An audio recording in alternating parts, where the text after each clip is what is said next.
Jadi ternyata filter itu diberikan hemoglobin, tetapi celakanya hemoglobin berasal dari darah yang diambil dari rumah potong hewan babi.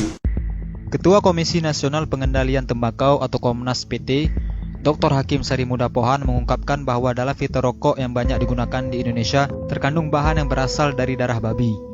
Hemoglobin atau protein darah babi digunakan dalam filter rokok untuk menyaring racun kimia agar tidak masuk ke dalam paru-paru perokok, kata Dr. Hakim saat menjadi pembicara dalam dialog bahaya merokok bagi kehidupan berbangsa di Balai Kota Banjarmasin, Kalimantan Selatan.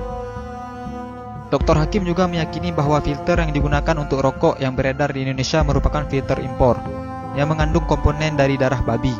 Menurutnya, semua itu diketahui setelah adanya pernyataan yang diungkapkan ahli dari Australia atau Profesor Kesehatan Masyarakat dari Universitas Sydney, Simon Chapman. Profesor Simon Chapman menyatakan itu merujuk pada penelitian di Belanda yang mengungkapkan bahwa 185 perusahaan berbeda menggunakan hemoglobin babi sebagai bahan pembuat filter rokok. Profesor di Australia memperingatkan kelompok agama tertentu terkait dugaan adanya kandungan sel darah babi pada filter rokok.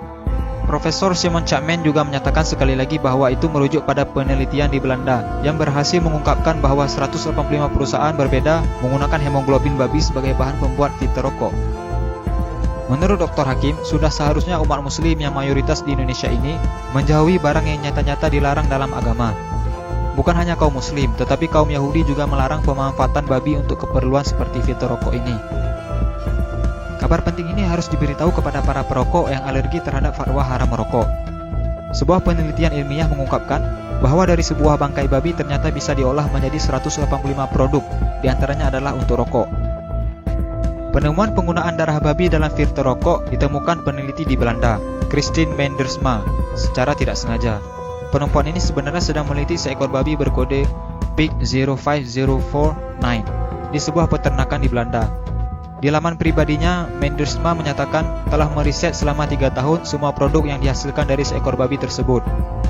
Hasil riset tersebut kemudian dibukukan, lengkap dengan grafik dan gambar produk, kemudian dipamerkan dalam sebuah pameran. Tujuannya sederhana, menunjukkan kepada orang lain bagaimana sebuah produk itu dibuat dan dibungkus dan dari mana dia berasal, sehingga orang bisa tahu.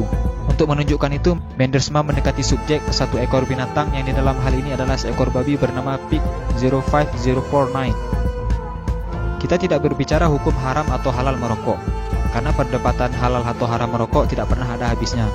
Kami hanya menyampaikan informasi penting ini agar para perokok bisa berpikir lebih jauh tentang filter rokok yang menggunakan darah babi.